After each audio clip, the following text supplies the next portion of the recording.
Hello all, welcome to the success journey. इससे पहले हम लोगों ने बीपीएससी ए टू 2017 पेपर 5 के 25 क्वेश्चन कंप्लीट कर लिए थे। इस पार्ट में हम लोग देखने वाले हैं 25 क्वेश्चन से लेके 50 क्वेश्चन तक। तो चलिए स्टार्ट करते हैं वीडियो को और एक ही क्वेश्चन को डिस्कस करते हैं। 26th क्वेश्चन है, the influence line for horizontal thrust in two hinge parabolic arch is. इसमें क्या पूछा है? शेप पूछा है कि किस शेप का होता है। ठीक है, तो मैं आपको शेप बता देता हूँ। और पहले तो आप ये भी देखिए कि इन्फ्लुएंस लाइन डायग्राम के क्वेश्चन जनरली आते ही आते हैं, चाहे वो आर्च का हो, चाहे बीम का हो, चाहे गर्डर का हो। इसलिए आप इन्फ्लुएंस लाइन डायग्राम को बहुत अच्छे से प्रिपेयर करके जाएं। अब देखिए, जैसा कि इस क्वेश्चन में क्या बोला है कि influence line diagram horizontal thrust के लिए कैसा होता है। तो क्या पूछा है, किसके लिए पूछा है? यहाँ पे हॉरिजॉन्टल थ्रस्ट के लिए। ठीक है, तो पहले हम देखते हैं हॉरिजॉन्टल थ्रस्ट के लिए कैसा होता है। ठीक है, और उसके बाद हम डिस्कस करेंगे इसकी शेप की। तो पहले हम देखेंगे थ्रस्ट के लिए जो फार्मूला होता है। जनरली फार्मूला क्या होता है थ्रस्ट के लिए? 5KL divide by 8H into 1 minus 2K square plus K cube. ठीक है, या यहाँ पे x क्या है? K into L. और यहाँ पे x K कुछ भी नहीं है, K रेशियो है लेंथ का। ठीक है, x is to L, x is to L की वैल्यू है K यहाँ पे, तो K is equal to x upon L. ठीक है, तो ये होता है मेन फार्मूला। इसी फार्मूले से हम हॉरिजॉन्टल थ्रस्ट के लिए एल ड्रॉ करते हैं टू हिंज पैराबोलिक आर्च में।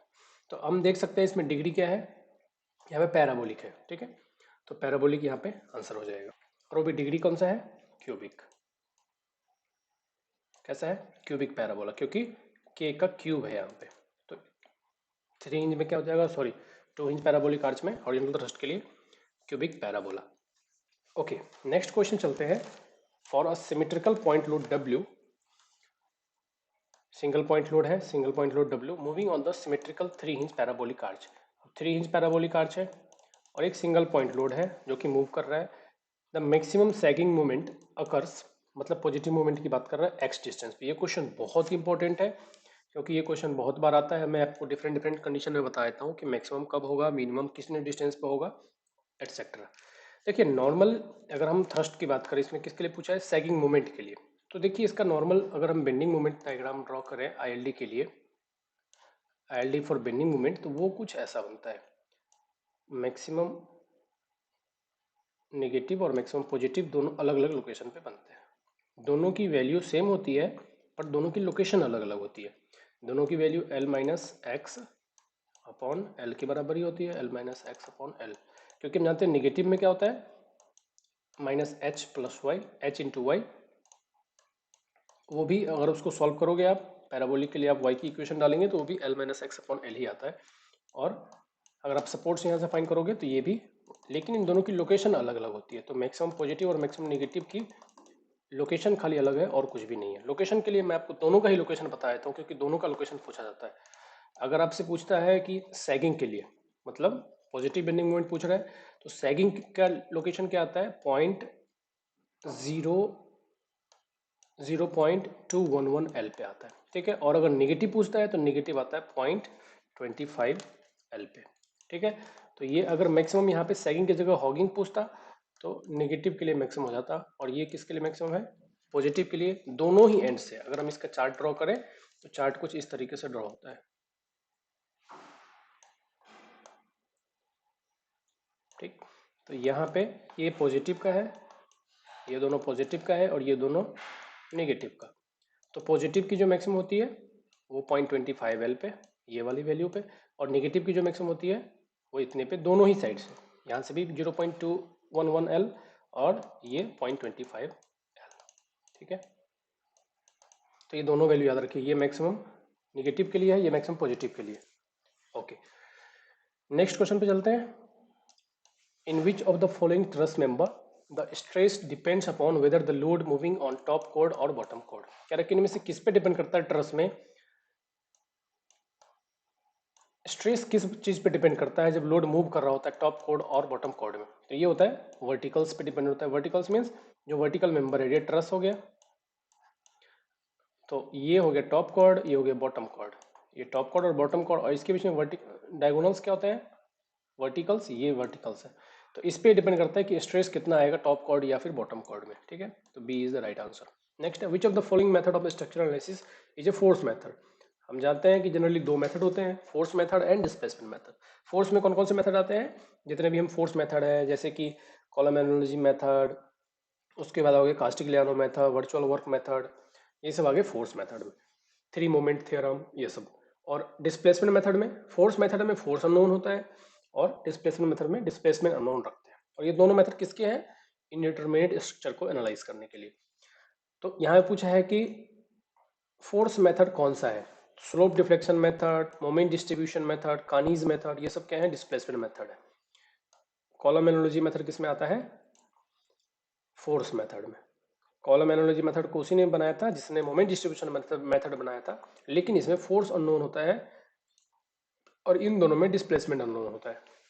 तो ये दोनों आते हैं डिस्प्लेसमेंट मेथड में। नेक्स्ट पूछा है which of the following method of a structural analysis is a displacement method. अभी डिस्कस किया हमने moment distribution, slope deflection, Kani's method, ये सब क्या है, डिस्प्लेसमेंट मेथड है। बाकी column analogy, three moment, Castigliano method, virtual work method, unit load method, ये सब क्या है, फोर्स मेथड है।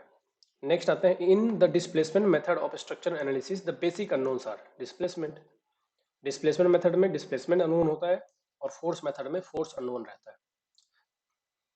डिस्प्लेसमेंट में क्या होगा, थीटा, डेल्टा, ये सब अननोन रहेगा। The fix support in a real beam becomes in the conjugate beam at. हमें पता है कंजुगेट बीम में जब हम कन्वर्ट करते हैं तो फिक्स किस में कन्वर्ट हो जाता है, फ्री में, और फ्री फिक्स में। तो अगर कैंटिलीवर बीम ऐसा है रियल बीम, तो एक्चुअली में जब कंजुगेट बीम में कन्वर्ट करेंगे तो वो ऐसा बन जाएगा, फ्री फिक्स में कन्वर्ट हो जाएगा और फिक्स फ्री में कन्वर्ट हो जाएगा। बाकी हिंज का हिंज ही रहता है, रोलर का रोलर ही रहता है। तो ये हो गया फ्री एंड में। The width of analogous column, ये बहुत इंपॉर्टेंट है, बहुत बार आ चुका है, बहुत ही पॉपुलर क्वेश्चन है। एनालॉगस कॉलम क्या होता है, ने इसको कैसे यूज किया कि अगर कोई बीम है, फिक्स बीम है, उसके ऊपर कोई दो लोड लग रहा है, ये दोनों साइड से फिक्स है, तो इसके लिए हम दो डायग्राम ड्रॉ करते हैं जनरली। एक तो loading diagram simply supported beam मान के, सिंपली सपोर्टेड बीम मान के, और दूसरा ड्रॉ करते हैं हम एंड मोमेंट मान के, कि जो एंड मोमेंट है उसका डायग्राम। तो उसने कहा कि हम एंड मोमेंट को ना लेके एक बीम क्रिएट करते हैं, कॉलम क्रिएट करते हैं, जो कि क्या होगा, जो कि एक एनालॉगस कॉलम होगा, एनालॉगस कॉलम होगा जिसमें प्रेशर जो नीचे से लगेगा वो बराबर रहेगा जो इसमें मोमेंट डायग्राम हमने देखा था। तो इसमें जो बॉटम से प्रेशर रहता है वो कॉलम के नीचे से प्रेशर, सॉइल का प्रेशर, वो उसी के बराबर होता है जो इस बीम में हम bending moment, fix and bending moment की वजह से बनाते हैं। और इसी दोनों को कोरिलेट करके उसने एनालॉगस कॉलम डिफाइन किया। तो एनालॉगस कॉलम की इंपॉर्टेंट क्या है, इसे पूछते क्या है, विड्थ। इसकी लेंथ रियल बीम के बराबर ही होती है, डेप्थ बहुत ही माइल्ड रखते हैं। मेन सवाल है ये विड्थ का, तो विड्थ कितने के बराबर होता है, 1/EI के बराबर, 1/EI के बराबर, ठीक है। और depth is negligible, so 1/EI is the right answer. Width of analogous column is a very important question, it has been asked in many examinations, just remember it. अगर आपको मेथड नहीं समझना है, नहीं पता है, जस्ट रिमेंबर इट, 1/EI के बराबर विड्थ होता है। EI को क्या बोलते हैं, फ्लेक्सुरल स्टिफनेस। AE होता है एक्सियल स्टिफनेस, EI होता है फ्लेक्सुरल स्टिफनेस, और GG होता है torsional stiffness. Simply supported beam deflects by 5 mm। Simply supported beam है, डिफ्लेक्शन गिवन है 5 mm। When it is related to concentrated load 10 kilonewton, load दिया हुआ है P की value 10 kilonewton at its centre. कह रहा है what will be the deflection in 1/10 model of the beam. कह रहा है कि सभी डायमेंशन को अगर 1/10 कर दिया जाए तो डिफ्लेक्शन में क्या फर्क पड़ेगा if the model is related to 1 kilonewton, और लोड को 1 कर दिया जाए तो हम जानते हैं कि सिंपली सपोर्टेड बीम है तो डिफ्लेक्शन का फॉर्मूला होता है PL³ बाई 48 EI, ठीक है।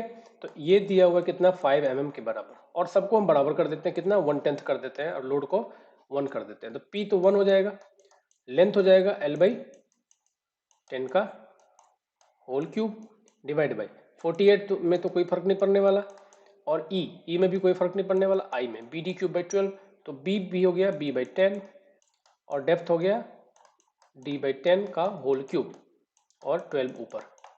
जब आप इसको सॉल्व करोगे तो अल्टीमेटली ये भी इसी के बराबर आएगा। जब इसको आप सॉल्व करोगे, कट कुट करोगे सबको, तो कट के क्या बच जाएगा, PL³/48 EI, ये भी इसी के बराबर आ जाएगा। तो अल्टीमेटली डिफ्लेक्शन 5 ही आएगा, तो आंसर A करेक्ट हो जाएगा इसमें। ठीक है, नेक्स्ट क्वेश्चन देखते हैं। Deformation of a spring produced by unit load. ये भी बहुत कंफ्यूजिंग होता है बट बहुत बार आता है, इसलिए क्वेश्चन आप इसको अच्छे से समझिए। आपको देखिए इसमें क्या दिया हुआ है कि इसमें हम क्या कर रहे हैं कि लोड को हमने फिक्स कर दिया, यूनिट लोड, और डिफ्लेक्शन मेजर कर रहे हैं कि 1 किलो न्यूटन का लोड लगाया या 1 न्यूटन का लोड लगाया तो डिफ्लेक्शन या डिफॉर्मेशन कितना आ रहा है, उसको हम क्या बोलेंगे, फ्लेक्सिबिलिटी। और अगर हम डिफॉर्मेशन को फिक्स कर देंगे, unit deformation, load required to produce unit deflection और deformation, then it is called stiffness. तो इसमें हम क्या कर रहे हैं, स्टिफनेस में हम क्या कर रहे हैं, यूनिट हम फिक्स किसको कर रहे हैं, डिफॉर्मेशन को, और हम लोड को चेक करना चाहते हैं कि कितने लोड पे 1 mm का डिफॉर्मेशन आ रहा है या 1 सेंटीमीटर का डिफॉर्मेशन आ रहा है। और फ्लेक्सिबिलिटी में क्या कर रहे हैं, जस्ट उल्टा। तो ये इसका आंसर हो जाएगा बी। नेक्स्ट क्वेश्चन है Castigliano second theorem. Castigliano second theorem क्या कहता है, du by partial differentiation of total strain energy with respect to load is equal to deflection। तो कहता है कि ये इक्वेशन आप किस में यूज कर सकते हो, this is the second theorem. First theorem क्या है, partial derivative of total strain energy with respect to deflection is equal to load, this is first theorem. तो सेकंड थ्योरम पूछा है किस किस में अप्लाई कर सकते हैं, किसी भी स्ट्रक्चर में अप्लाई कर सकते हैं, बट क्या याद रखने का है, ये डिफ्लेक्शन वहीं पे देगा जहां पे लोड अप्लाइड है। ठीक है, deflection at ith point, load at ith point, तो लोड के जस्ट नीचे डिफ्लेक्शन देता है, बट हम किसको कहीं भी अप्लाई कर सकते हैं। नेक्स्ट है for a 2 hinge arch if one of the support settles downward then horizontal thrust. आप इसमें दो चीज याद रखिए, अगर हॉरिजॉन्टल मूव होता है, अगर हॉरिजॉन्टल मूव होता है तो एच की वैल्यू इंक्रीज होगी, सॉरी डिक्रीज होगी। अगर बाहर की तरफ मूव हो रहा है, मान लेते हैं कि ये 2 hinge आर्च है, ये अगर 2 hinge आर्च है, अगर ये सपोर्ट बाहर की तरफ मूव हो रहा है, मतलब इसका लेंथ ऐसे बढ़ रहा है, तो हॉरिजॉन्टल थ्रस्ट डिक्रीज होगा। अगर अंदर की तरफ बढ़ रहा है तो ये इंक्रीज करेगा। लेकिन अगर डाउनवर्ड सेटलमेंट हो रहा है तो कोई डिफरेंस नहीं आएगा। ठीक है, तो यहां पे क्या पूछा है कि डाउनवर्ड वर्टिकली तो रिमेन अनचेंज्ड। डिक्रीज कब आएगा, जब आउटवर्ड मूवमेंट हो। इंक्रीज कब आएगा, जब इनवर्ड मूवमेंट हो। जब स्पैन बढ़े तो डिक्रीज, जब स्पैन घटे तो इंक्रीज। बट अगर ऊपर नीचे कहीं मूव करे तो उससे थ्रस्ट पे कोई फर्क नहीं पड़ने वाला है। ठीक है, तीसरा, अगर रिब चेंज हो रहा है, अगर रिब शॉर्ट हो रहा है, मतलब इसका अदर सेंस में कैसे कह सकते हैं, अगर रिब इसका शॉर्ट हो रहा है, छोटा हो रहा है, तो थ्रस्ट रिड्यूस होता है। नेक्स्ट क्या है, the maximum bending moment due to train of wheel load. अगर ट्रेन ऑफ व्हील लोड है, कई सारे व्हील लोड है और गर्डर को पार कर रहा है, तो उस समय मैक्सिमम बेंडिंग मोमेंट कब ओकर होता है। तो याद रखिए, जब भी wheel of train of wheel load होता है तो हम इसको कैसे इक्वेट करते हैं कि एवरेज साइज, मतलब average loading on left hand side, average loading on right hand side में से कौन सा ऐसा लोड है जो कॉज कर रहा है शिफ्ट में। मतलब average loading on left hand side मान लो पहले ज्यादा था, राइट हैंड साइड में कम था, फिर नेक्स्ट लोड जैसे जैसे आगे बढ़ा, तो कौन सा ऐसा लोड है जो इस एवरेज को शिफ्ट कर रहा है लेफ्ट हैंड साइड से राइट हैंड साइड में, या फिर राइट हैंड साइड से लेफ्ट हैंड साइड में। जब वो लोड उस पॉइंट पे होगा उसी समय मैक्सिमम बेंडिंग मोमेंट अकर होगा। यही है condition maximum bending moment due two wheel load का। तो ये हमेशा व्हील लोड के नीचे ही आता है, कभी भी इसके अलावा नहीं आएगा। Always occur under the wheel load. कौन से व्हील लोड के अंदर आएगा वो मैंने आपको कॉन्सेप्ट समझा दिया। Unit of coefficient of consolidation, ये क्वेश्चन भी बहुत पॉपुलर है, बहुत बार आता है, सेंटीमीटर स्क्वायर पर सेकेंड।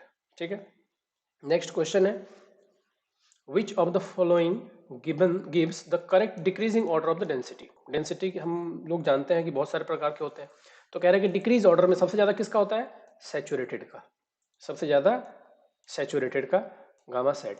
दूसरा होता है वेट कंडीशन में। वेट कंडीशन में मतलब क्या है, सेचुरेशन 100% नहीं है, उससे कम होता है ड्राई कंडीशन में। और सबमर्ज्ड कंडीशन बराबर क्या होता है, submerged is equal to gamma saturated minus gamma W. ठीक है, वेट ऑफ द वाटर। इसलिए सबमर्ज्ड कंडीशन में क्योंकि बायोएंसी इसमें एक्ट करता रहता है, इसलिए वेट इसका काफी घट जाता है। सैचुरेटेड का जनरली हाफ होता है, कितना, half times of gamma sat. ठीक है, इसलिए सबसे कम होता है सबमर्ज्ड कंडीशन में। नेक्स्ट क्वेश्चन है फॉर सैम्पलिंग नेचुरल सैंड है and other soft and wet soil, natural sand हो, अदर सॉफ्ट सॉइल हो या फिर वेट सॉइल हो, satisfactorily the most suitable soil sampler. कौन सा सबसे सुटेबल सॉइल सैंपलर है, तो यह है स्टैंडर्ड स्प्लिट स्पून सैंपलर। ये किस तरह का होता है, 450 mm लेंथ होता है इसका, 150 mm में इसको डिवाइडेड होता है और ये स्पून टाइप का होता है। आप दोनों तरफ स्प्लिट करके इसको 2 पार्ट्स में डिवाइड कर सकते हो और सैंपल को एक्सट्रैक्ट कर सकते हो। बट याद रखिएगा ये अनडिस्टर्ब्ड सैंपल कलेक्ट नहीं करता है, ये सैंपल डिस्टर्ब्ड कलेक्ट करता है, इससे सैंपल डिस्टर्ब हो जाता है।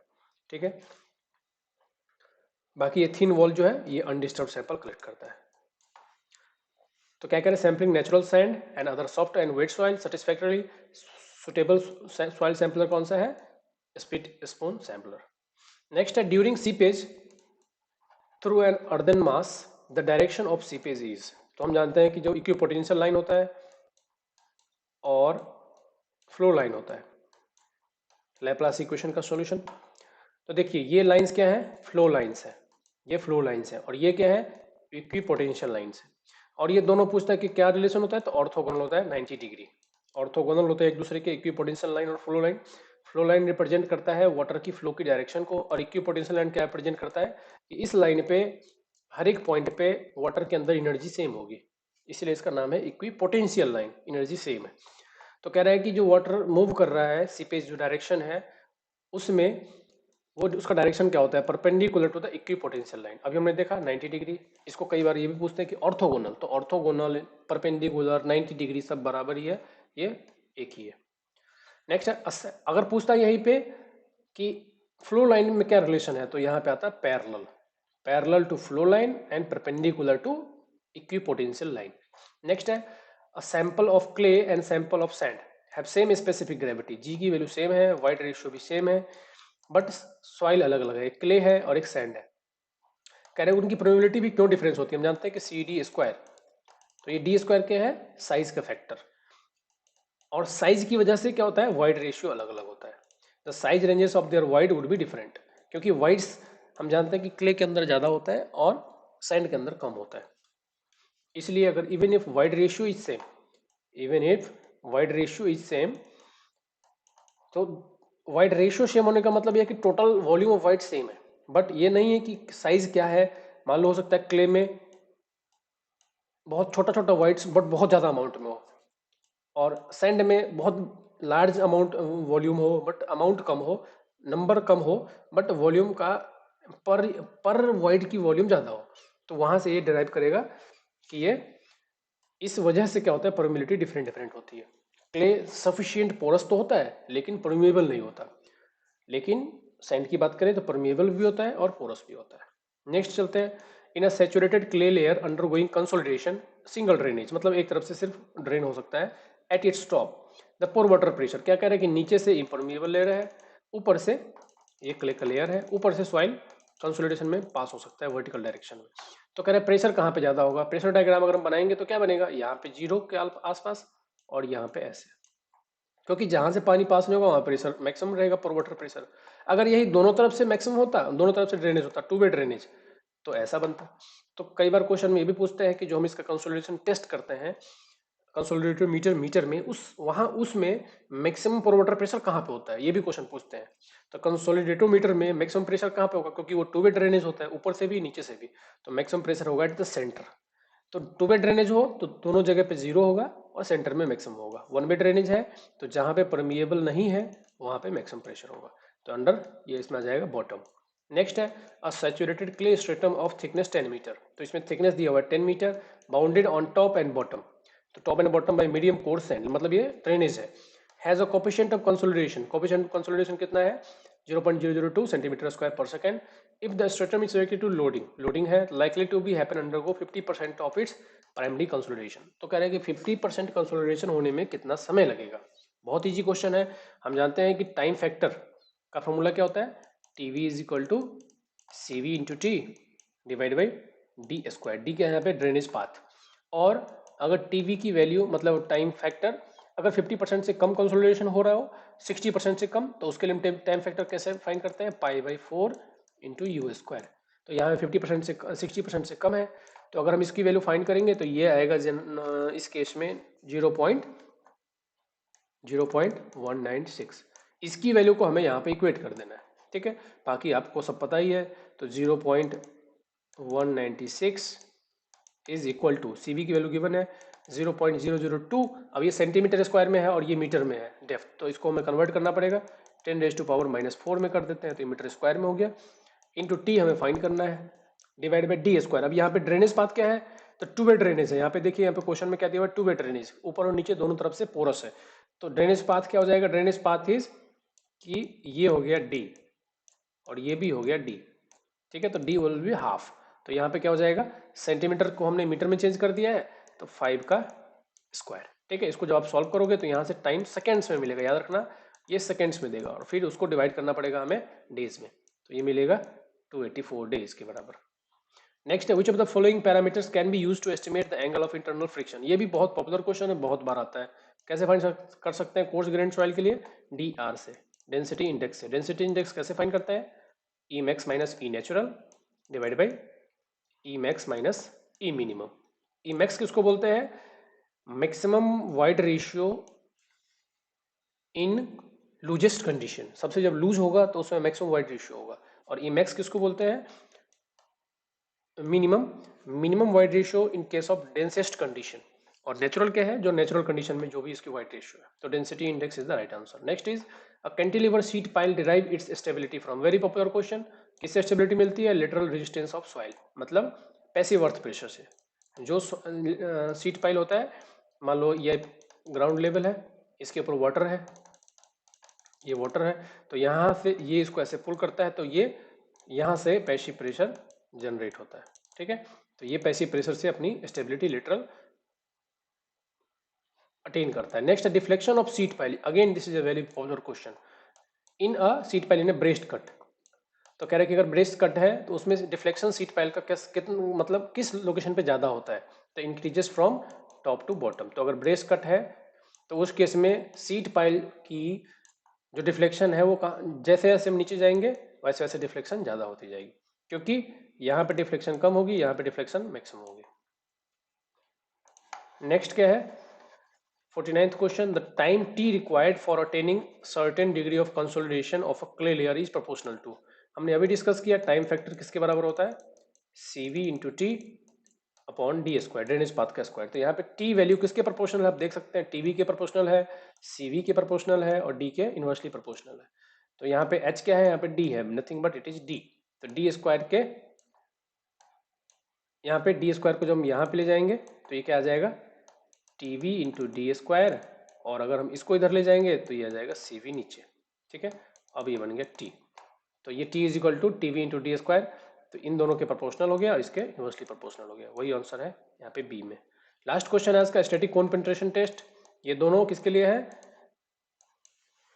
बेयरिंग कैपेसिटी फाइंड करने के लिए सॉइल का, एसपीटी टेस्ट और स्टैटिक और डायनामिक कोन पेनिट्रेशन टेस्ट, ये सब होते हैं बियरिंग कैपेसिटी फाइंड करने के लिए। तो ये बोल रहा है कि इसमें दोनों टेस्ट किए गए हैं, स्टैटिक कोन पेनिट्रेशन टेस्ट भी और एसपीटी टेस्ट भी, जिसमें कि स्टैटिक कोन पेनिट्रेशन की वैल्यू आ रही है 8 मेगापास्कल और एसपीटी की वैल्यू है 20 ब्लॉस, ठीक है। 20 ब्लॉस में आ रहा है 300 mm का पेनिट्रेशन स्प्लिट स्पून सैंपलर का। ना कह रहा है कि सॉइल कौन सा है, तो मैं आपको इसके लिए बताता हूँ, फॉर्मूला सिंपल है। देखिए आपको कैसे याद रखना है इसको, कि दोनों का रेशियो याद रखिए, आप दोनों में रेशियो याद रखिए। नॉर्मली मैं पहले बता देता हूँ एन की वैल्यू, अगर एन की वैल्यू 0 से 4 तक है तो वो लूज कंडीशन है, वेरी लूज कंडीशन में है सॉइल। अगर 4 to 10 है तो ये लूज कंडीशन में है। अगर एन की वैल्यू 10 to 30 है तो ये मीडियम के अंदर है, 30 to 50 है तो ये डेंस है, और अगर ग्रेटर देन 50 है तो ये वेरी डेंस है। अब इन दोनों में रिलेशन के लिए क्या है, स्टैटिक कोन पेनिट्रेशन टेस्ट में और एसपीटी में, तो एक रिलेशन आप याद रखिए कि ग्रेवल है, सॉइल कैसा है, ग्रेवल है, अगर स्टैटिक कोन पेनिट्रेशन टेस्ट और एन की वैल्यू, मतलब यहाँ पे ये ग्रेवल कहलाएगा अगर हम कोन पेनिट्रेशन टेस्ट को C से डिनोट करें और एसपीटी को अगर N से डिनोट करें, तो C/N की वैल्यू अगर 800 से लेके 1000 के बीच में लाई करे तो ये ग्रेवल है, ठीक है। अगर ये वैल्यू 500 to 600 के बीच में लाई करे तो ये सैंड है। अगर ये वैल्यू 300 से 400 के बीच में लाई करे तो ये सिल्टी सैंड है, सिल्टी सैंड है। और अगर ये वैल्यू 200 न्यूटन के आसपास आए, 200 के आसपास, तो ये किसके बराबर है, सिल्टी क्ले, सिल्टी एंड क्लेली बोल लो, सिल्टी एंड क्लेली सैंड, ठीक है, सिल्टी एंड क्लेली। अब इसमें देखना है कि हमें इनका रेशियो क्या है, कौन पेनिट्रेशन टेस्ट का रेशियो, तो कौन पेनिट्रेशन टेस्ट, और ये सब वैल्यू किसमें है, kilo newton per metre square में। यहाँ पे याद रखिए आपको ये मेगा पास्कल में गिवन है, तो उसको पहले कन्वर्ट करना पड़ेगा। तो 8 mega pascal is equal to 8000 kilo newton per metre square divide by 20। तो अगर हम इसको करेंगे तो ये आएगा 400।